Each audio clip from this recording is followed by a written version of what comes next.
Hey folks, you know how we do on the NoPixAfterDark podcast. We have the heavy hitters.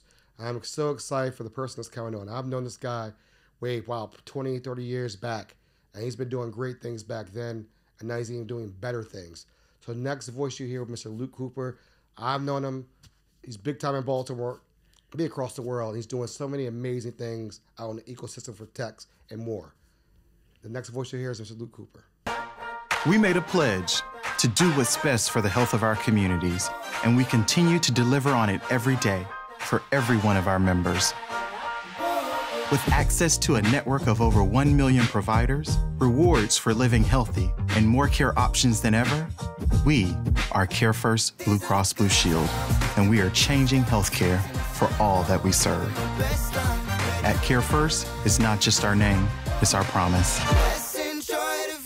Welcome to the NoPixAfterDark podcast. I'm your host, Aaron Dante. I told you folks, we got the heavy hitters on. Mr. Luke Cooper, how are you, sir? I'm great. Good to be here.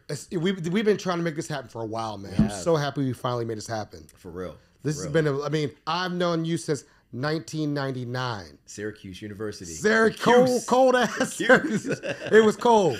Always. Brother, it was cold. Hey, listen, we have very few days off, though. We never had day off. We never had. You know the kids up there have snow days now. That's crazy. That's a millennial stuff. Yeah, it has to be. Yeah. They made sure we go to school. 100%. But you were doing your thing back in the day, man. You were in law school. You were busting those books.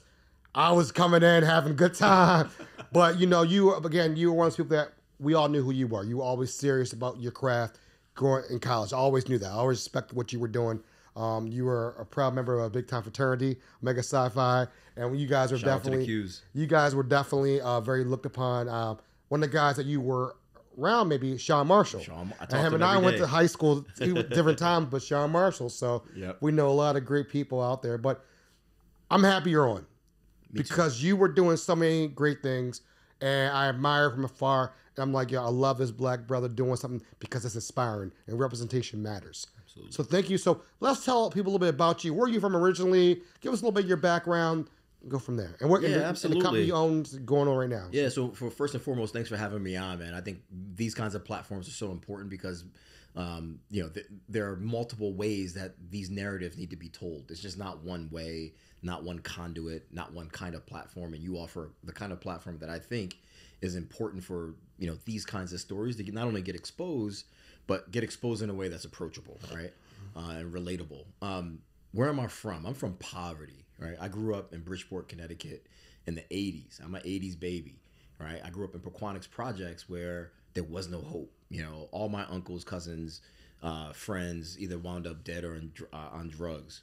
My father couldn't avoid it. He did 20 years altogether. His last sentence was 20 years. He did 12 of the 20. But those things shaped me in positive ways too, right? It forced me to confront the hardest issues with a level of authenticity and ferocity, right? Because to be successful, you've got to be ferocious. You got to be a beast. And I had to become that, right? And so as a kid growing up in Bridgeport, Connecticut, you're constantly looking, I remember growing up and looking around on the ground, in the summers when there was nothing to do for money, right? Because I was just so broke, so poor.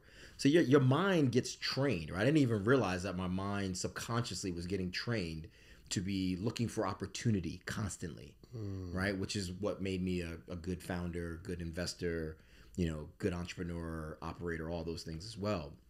But I was constantly being trained that way, constantly being trained and challenged, right? To always monitor my six, right? Because growing up in Bridgeport, you got gangs, you got, sometimes you got people in your own family trying to get you, right? Like my first cousin got shot in the head, killed by my other first cousin, right? That was only less than 10 years ago, right? So you're constantly monitoring the environment around you in a way that causes you to be thoughtful, right? And I think that's also critical to being a good investor, operator, all those things.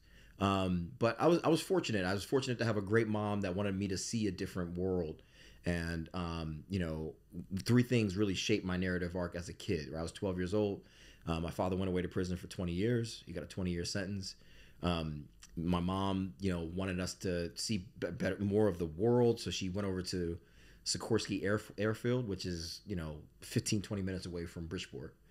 And she begged this pilot. She was just like, hey, you know, my kids have never seen, you know, the sky. You know, I have 2 kids. They've never gone anywhere. We live right there in Pequannock's projects because it was only 15 minutes away. You could see the projects. And so those towers, they felt, you know, ominous, right? Unconquerable, right? They felt like this is where you at and you can't go nowhere else. And, you know, my mom just wanted me and my sister to see something different.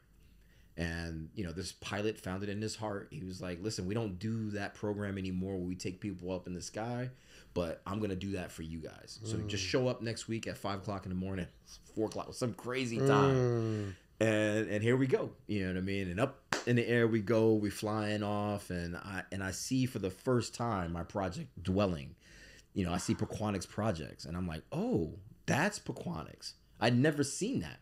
You got, it is 1980. Like, we got drones and stuff now. Right. We see stuff from every angle, right? We got cameras everywhere. We can see everything. It wasn't like that in the 80s. We had Randy McNally. That's what we had. Exactly. Randy McNally map. That was it. That's right. That was it. That's right. That was it. That's it. Yeah, we have MapQuest. Yes, right? MapQuest. Exactly. And I think what it limited you from seeing back then, because like I think right now we're in the age of social media, podcasting, everything else. You know, you have 1,000 different angles and ways that you can see everything in the world, right? Including yourself, right? But back then you couldn't see the world, but most importantly, you couldn't see yourself. You couldn't see your place in this big world. And I think that flight, you know, really transitioned me as a kid because it allowed me to see my place in the world and like how small, you know, how small those project dwellings were. And for me, it unlocked me. It unlocked where I was from like who I was, right? And so that was the second thing that happened. And lastly, I did this program called Nifty, Network for Teaching Entrepreneurship, and I was fortunate to, you know, get into the program and build solar powered microwaves. I learned how to do that, you know, and it was like, oh, well, you can make money doing that. So I, you know, put together these boxes and, you know, aluminum foil, plexiglass, all the stuff that's required to pull this off. And I sold hot dogs in them. And I made money selling the hot dogs in them. I was like, oh, okay, now I can use my mind. And I have this big vision and I'm disconnected from this poverty mentality, right? That means that I can do more. Right. And so I was very lucky to have those experiences. I went off and, you know, to a prep school in Connecticut where I played basketball. So I got to see 2 worlds every day. I went to Trumbull, Connecticut, which is about 15 miles in the other direction from Bridgeport. And I played basketball for a Hall of Fame coach. And it was amazing. And I went to school with these white kids that had every conceivable advantage you could think about, but they still had problems. Right. They still had challenges. We all do. Absolutely. Right. And so again, it created a shared sense of consciousness in me around like, you know, that like, yeah, black, you know, failure, poverty, you know, sadness, all those suffering is a real thing. Right.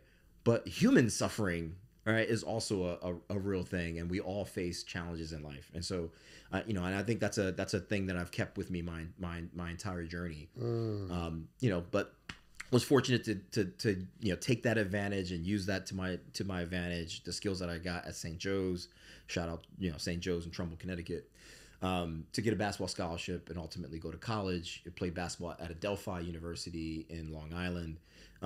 You know, lived in the city for a bit. But, you know, mostly I was an athlete. I was a college athlete, and I was a college athlete that was hiding the fact that he had a father in prison the whole time, right? And so when I was in college, I, you know, worked really hard, you know, academically, worked really hard on the court, but I was mostly to myself. I pledged Omega Psi Phi, and that was my nuclear family. That became my family. And even most of the bros didn't know that I had a father in prison. And that I was like on you know, breaks, winter breaks and things like that, I would go see him in prison. You know, I remember, you know, my junior year, me and my sister actually, you know, went and like stayed overnight with my father in prison. Because by then he could have like what are called conjugal visits. Right. Like most people think conjugal visits is just like you getting it on, right? Like sometimes it's that, right? But it also just means family, right? And so we stayed, you know, we walked into the prison, you know, you hear those big, you know, doors slam behind you, and you know it's real. You know it's real. And you know, off to the, you know, side, there's a whole section for the families or whatever. And I just remember staying, you know, 2 nights, you know, together with my father, and it was surreal. It was surreal, right? And so, you know, but that was my experience. It was hard to convey all that to people because I didn't know how to think about my own self and my own existence and what I could do, where I could go relative to all those things that, you know, were out of my control. I didn't choose, you know, to have a father who was on heroin and suffer from all those things. But, you know, it was tough in the 80s for black people. Just imagine how tough it was in the 60s and 70s, right? There were no resources. And so I had to come to a place of forgiveness to my father as well, which I have.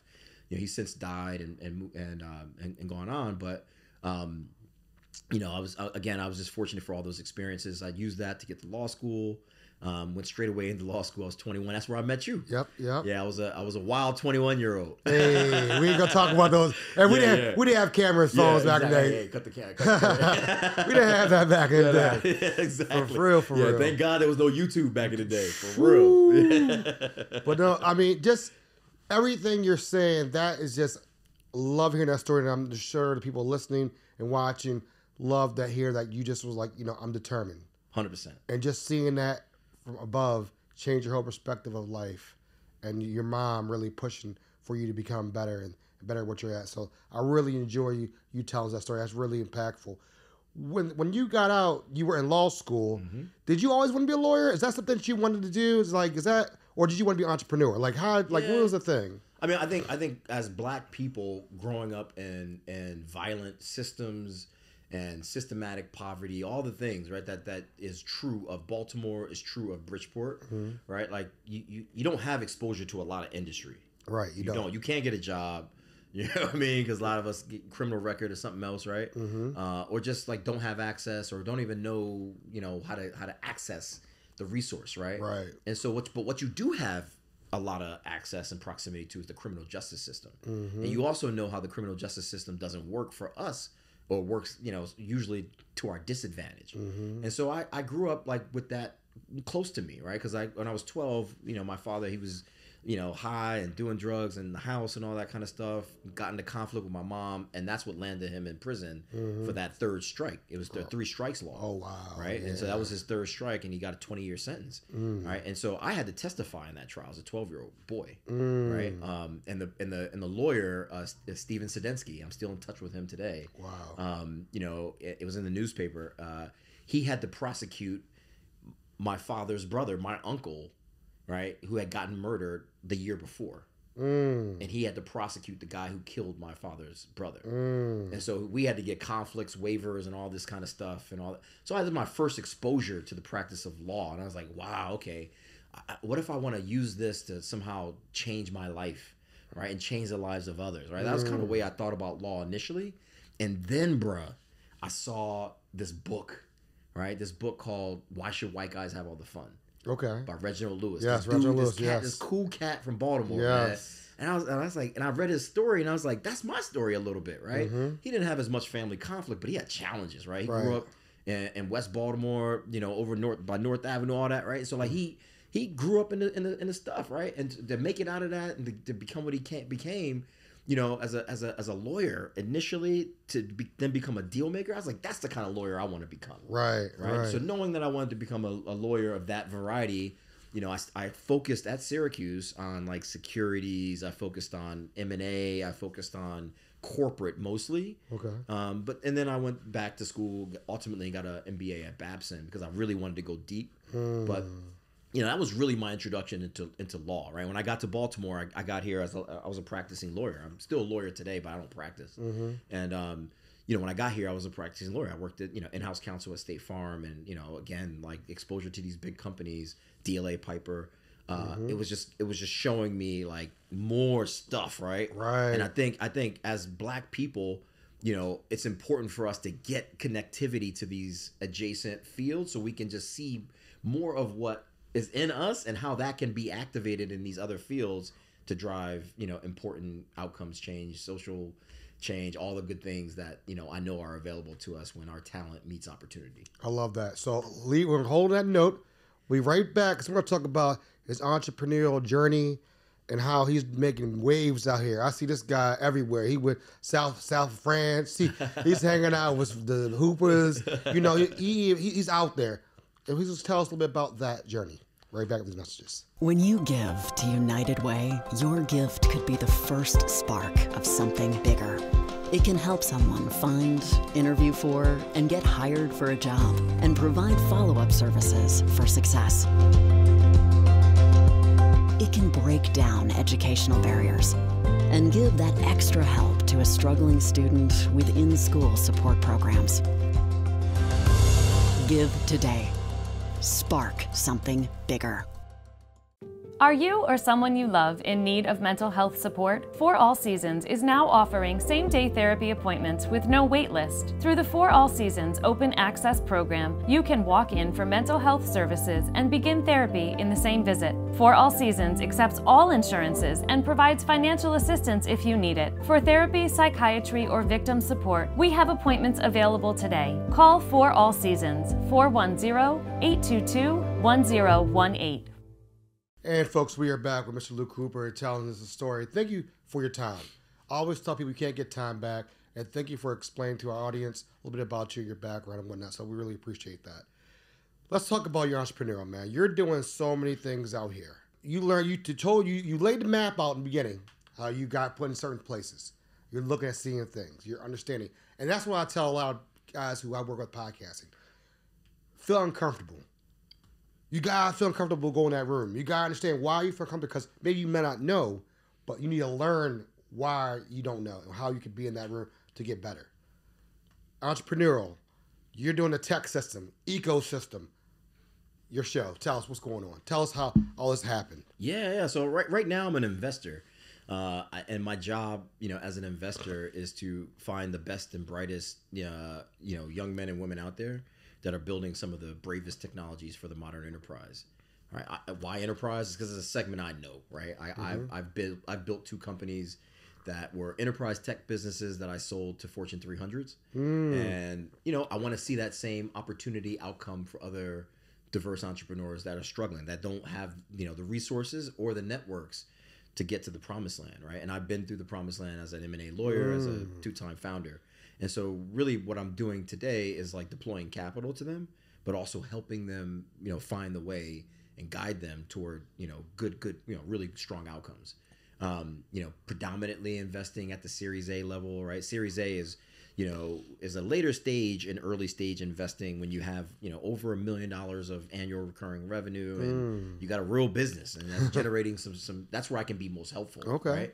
And so that's where I spend my time today. In addition to that, I'm also the Distinguished Presidential Scholar at University of Maryland, Baltimore, where I serve as essentially an advisor to the president on a bunch of matters, right? The chief thing that we're doing there is really around, sort of enabling more small businesses to access the university's procurement by making it more fair, right? Like you think about a city like Baltimore, it has so many resources, so many gems that are just completely misused, misapplied. All these places. Hopkins, UMB. I mean, we just have so many, resources at our disposal that we don't always, sort of think about in a tactical, creative way, right? A lot of things in this city, oftentimes are extractive. These organizations, they take from the community, right? And even when they give to the community, you got all these great organizations. Care First is another one, right? You got a lot of great organizations, but when they do things, a lot of times they do things with the expectation of getting back like love from the community, right? And that love from the community comes at a very expensive price, right? Because the dollars that you give us, right, in exchange for the millions of dollars in community love that we give back, right, are just completely asymmetrical. I agree. Right, they're asymmetrical, and so I think a lot of what I'm doing is investing, but that's not the part I get excited about. The part I get excited about is really creating wealth outcomes for these founders that then can transform their own communities. Like, what would Baltimore look like if you had 4 or 5 other Black, super high powered, successful tech entrepreneurs that with $50 million, $100 million, with $20 million, right? Like Baltimore's gonna look different. And so a lot of what I'm doing is really around enabling more of that. I also have Latimer House, which is, for earlier stage entrepreneurs, because I want to create pipeline, right? I want even because most of us are not at a stage where we, can take an institutional check of $2 million, right? We can't do that. We're gonna lose the money. But here's the other question: where are people like me and yourself, Black and Brown, getting that money from? Most of us are, I mean, I'm just throwing it out there. We just don't have that. That's it. We don't have it. unless you know somebody 100%. who has that capital. 100%. And then you jumping through a bunch of hoops to even get that. Right. Right. And so, like, you know, I exist in some ways to help guide Black people because I had to do it, right? And so, like, my journey as an entrepreneur really started in 2007 or so. Okay. You know, I was mostly done with the practice of law. I didn't really want to, you know, keep being a lawyer. I remember this really bad conversation I had with one of the lawyers I was with, and like he was trying to clown me because he said I was using a word incorrectly. I was trying to explain to him how these two issues were discrete, right? Mm-hmm. When I did Syracuse's commencement speech this past year, I talked about this on the commencement speech. Right? I love it. And when I talked to this lawyer, he was like, "Oh," I was explaining to him like these issues are discrete, they're separate, right? And he was like, "Oh, you're using that word incorrectly," and he pulled out a dictionary on me. No. In the middle of the conversation in his office, he turns around and grabs a dictionary. Old white dude. Wow. And I'm just like, and he, obviously he was clearly wrong. It was DISCRETE, right? right. 1400 on my SATs. You know what I mean? So I was like, hopefully you know what that is. Yeah, exactly. So in any event, like we're having this conversation, and I'm just like, this is not the environment for me, right? I need to be in an environment where my creativity, my who I am as a person, how I show up is like fully acceptable, and I have more control over the kinds of interactions that I want to have with my employees, other employees, the community, right? Mm-hmm. And so I was fortunate to meet this couple, in my community. Black couple that were out in Bowie trying to build this cybersecurity company. They had a lot of the pieces, but they were missing some of the critical pieces that would have gotten them to the successful outcome they wanted, right? Because ultimately they wanted to build a business and sell it, right? They understood that journey, so I jumped in as a sort of third co-founder, and just like started helping, right, with everything, building all the critical systems. I didn't even know how to do most of this stuff, right? And I tell people all the time, it's okay that you don't know how to do a thing, just do it. Just do it, because you learn by doing it. And then by doing it, what happens is by you doing a thing, there's other people watching you do that thing. And then they come over to you and say, "Oh, let me tell you that I did this thing too last week and it looked this way." And that's just information. Right. That will then help you do the thing better, right? And so just by doing it, you're going to learn and attract the resources that you need. And so we just did the thing. We just jumped in and did the thing. We couldn't raise no money. It was super hard, right, to just get the traction that we needed. And all along the way, we were thinking about the end in mind. We were building it with the end in mind. And so I was constantly engaging a group of buyers and potential customers that would, eventually, pay us a lot of money for the systems that we created and the revenue that we created. Right. And so ultimately, it worked, right? I developed 2 or 3 great relationships that led to, 3 or 4 conversations that lasted over the course of 8 months. One resulted in an M&A discussion.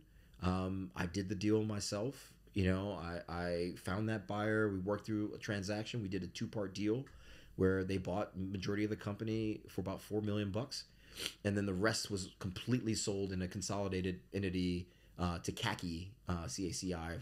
They're a $15 billion publicly traded company. For about $55 million, right? And it was my first like $500,000 or so that I made as an entrepreneur, and I was like, wow, this is powerful, right? These are the wealth outcomes that can be translated from corporate business, small business, tech success, right? And so I said, okay, I want to do more of this. Right. More of this. Yeah, you like that paycheck. You're like, totally. Let's do this. Exactly. But I think as a founder, as a small business owner, like the things that we oftentimes have as ambition sometimes get thwarted by our own naivety. Right. Right. I get it. And I think at that time I never had money. I never had, I put it like this, I had money, but I never had ease, right? I never had ease. Growing up in Bridgeport, you ain't never had ease. You're constantly looking over your shoulder. Right. You constantly trying to get $1 because you ain't got one, right? And the escape velocity you need to like get out of an environment like that is like getting off the earth. Like you really gotta like power through. But when you're powering like that, you're hurtling through space. You're not taking it into mind all the things around you that you got to be, conscious of, right? So I wasn't conscious of like spending and all that kind of stuff. And so I was just like, oh, I'm just going to pursue money now. So I bought a company. Instead of like going back into tech, doing more tech, I bought a retail business out of bankruptcy. Really failed miserably at that. I couldn't turn it around. I spent the better part of a year trying to do that, and then ultimately put it back into bankruptcy. And I put my head down. It was tough. It was real tough. I had 2 kids at that point. My wife and I were, building our legacy with the family and all that. And I was like, what am I going to do now? I got no money. People saw me had this successful outcome. Right. And now I had this failure. What am I going to do now? It's 2011, 12. And I'm like, I'm just going to just pause, hit the pause button. Sometimes you got to do that, right? And so I hit the pause button. I stayed home with my son for about a year. And I just thought about how I wanted to affect the world going forward. And, I landed on this idea around insurance and technology, right? Because I'd seen as a lawyer how it just worked really poorly for Black people and for people generally. And so I said, well, what if we could solve that problem? So I spent the better part of a year putting that together. My father passed away that year. It was a complicated relationship. He had just gotten out of prison. He did 12 of the 20 that he got. And then, the next year when I had the idea more firmed up, I'd raised the first couple, maybe, I don't know, $100,000 or so. Right. And then I'm like, all right, I'm going to get off the ground now, right? Because again, you need crazy escape velocity, even in a startup, right, to get, through the Earth's atmosphere. Right. Right. And $100,000 ain't going to get you there, right? Unless everything go perfect. Right. It ain't going to make it. And everything didn't go perfect, right? The month after I raised that money, our daughter, she was 4 years old, was struck with stage 4 cancer, right? I'm in Baltimore, right here, right? And, this is 2014. I'm like, what the hell am I going to do? You know what I mean? And I said, I'm going to spend my time loving on this little girl, right? Investing my time into whatever she needs, right? We did a whole year of chemotherapy, radiation. It was a stage 4 tumor that had taken over her kidney, all that. And building a great company that hopefully will create, positive wealth outcomes that can be translated into making our lives better, smoother, all that. And I did that. I grew Fixed, the company that I ultimately created. Over the course of 6 years, I raised $6.5 million for that company. I grew it 300% year over year. I had clients like Honeywell, Coca-Cola, T. Rowe Price. I could go NYPD. All 37,000 police officers have my apps running on their devices. And think about that. My apps running on their devices when Eric Garner was killed. Wow. Think about that, right? Because I'm no different than Eric Garner. He was an entrepreneur. Right. But the reality is Black entrepreneurship sometimes is invisible. Right? Why do I dress the way I do? Most times I got my chains out, all that, right? Because I want them to see that I'm no different than what you see in Penn Lucy.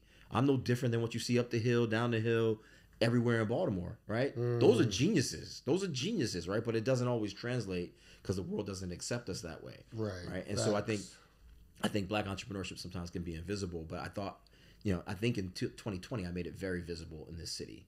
Very visible. I sold the company ultimately to Assurant. It was a great deal. Assurant is a $10 billion acquirer. Alan Cofield was the CEO then. 10,000 employees. It was a 5-month transaction. All cash deal. No holdbacks. No escrows. Right. And all my employees went over to Assurant. But the impact to that company was tremendous. Right now, Assurant is a 150-year-old insurance company. Right. And their whole thing is that we're gonna grow by acquiring other businesses. Right, yes, they did. But they ain't never acquired a company led by a Black person. That's interesting. Right? And the impact was $500 million in new revenue. The impact was the stock price went from $90 a share to $140 a share. That's $3 billion of market cap. Right? So what I'm trying to expose to corporate America, right, is that we miss opportunities to Baltimore. Right? To Baltimore. That we miss opportunities all day long, not only to do good, but to do well at the same time. You're preaching. This is all day. But how do you see, we just got nominated as a tech hub, federal tech hub, or we are now. What do you see Baltimore going for now as a tech hub? Because there's a lot of money to be flowing in here. 100%. And I always tell people, there's the Jeff Cherries of the world who's out there. There's the other upstairs, all those different people. How are we going to make this work? Yeah.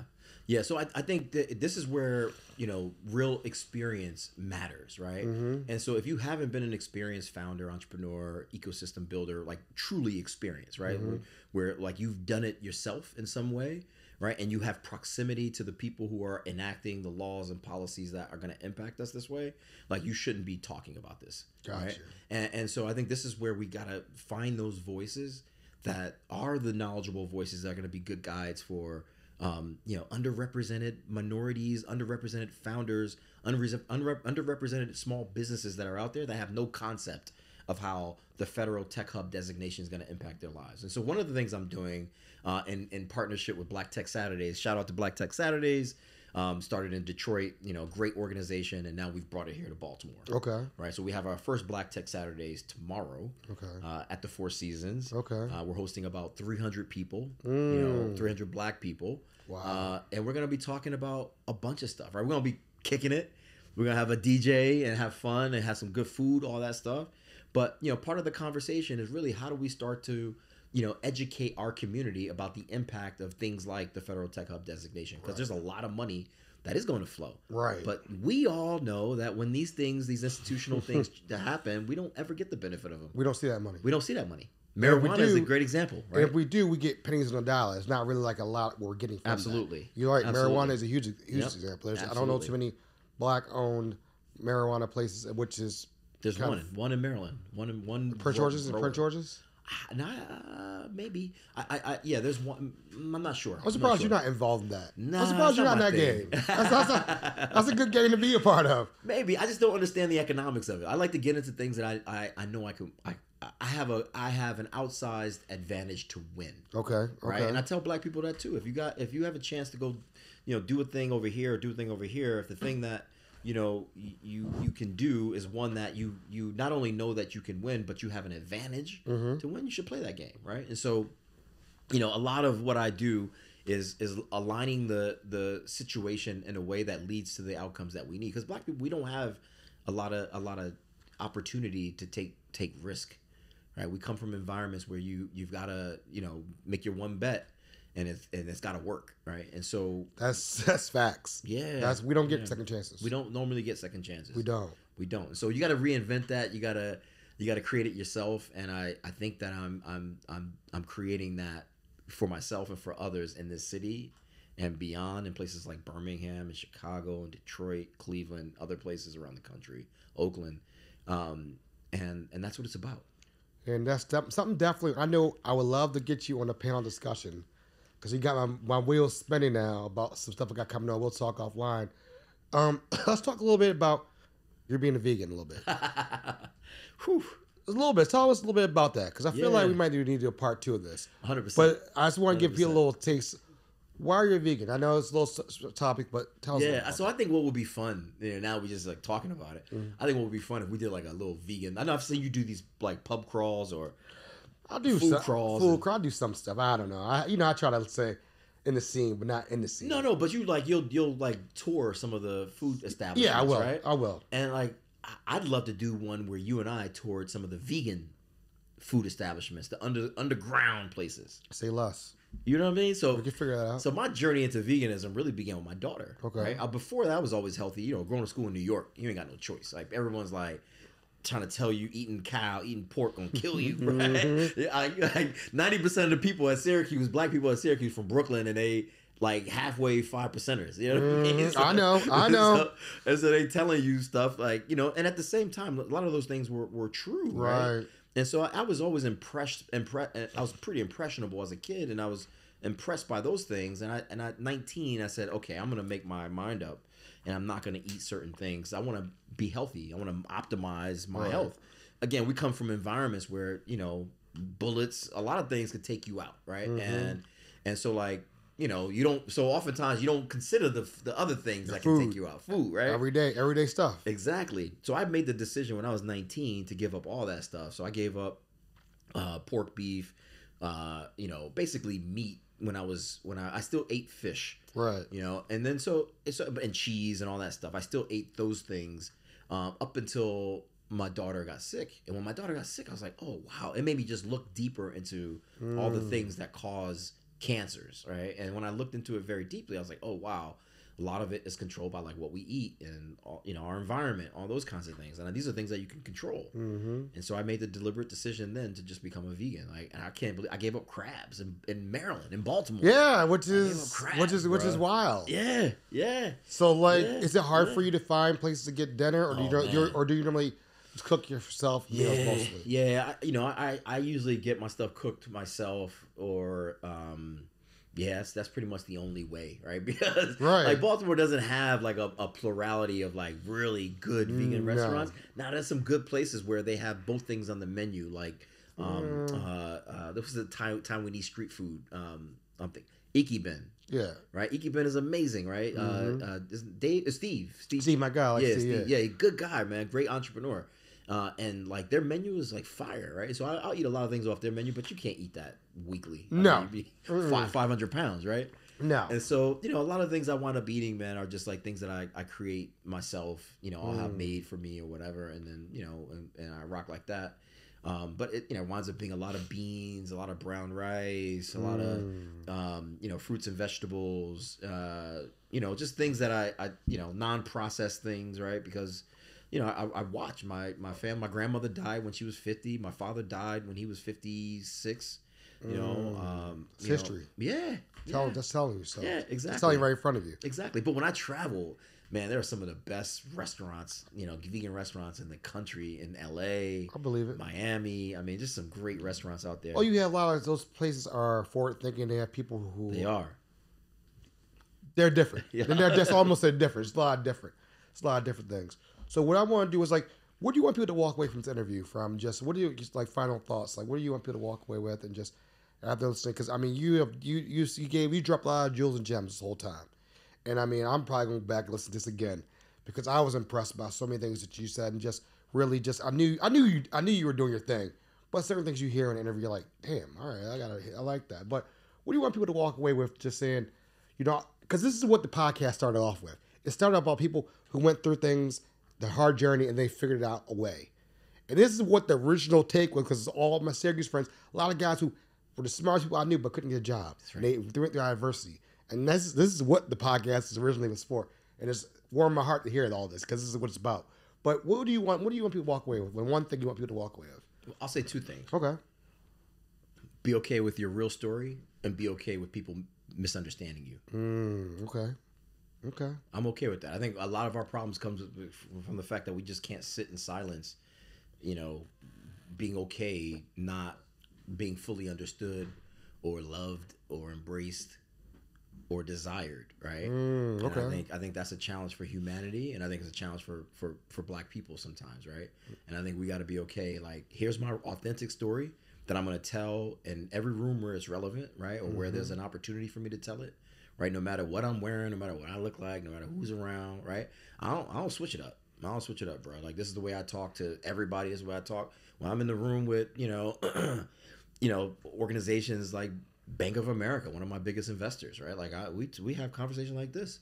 When I was on the board of TEDCO, governor put me there, right? When I was on the pension transition committee, right? But Brooke Learmy put me there, right? I show up like this. I saw that, yeah, Brooke Learmy. I show up like this because I want them to embrace, the all of me, not just the parts of me that, they deem acceptable. They don't get to choose that. Right? So I will tell you, this is the first time people will hear this. I do watch your style, and I watch a couple other brothers that are in the Black texting style. And so that's where I wear my J's everywhere I go to these functions. Because I'm like, hold up, these brothers been doing it. Yeah, for years. Okay, like let's do it. Like let's do it. And so people are like, now it's like, you didn't wear your Jordans tonight? Exactly. And it's like part of your, it's like, all right, this is what it is. But I see y'all doing y'all thing. I love it.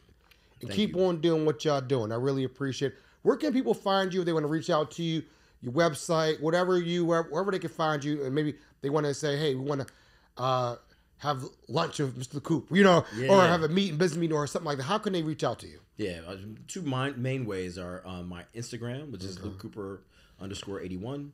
Or LinkedIn, and just find me on Luke Cooper on LinkedIn, Baltimore. You'll find me there. And then my email address is luke@nomud.nomagic.com. All right. So we're going to do a real quick speed round. Kobe, LeBron, or Jordan? Kobe. The GOAT?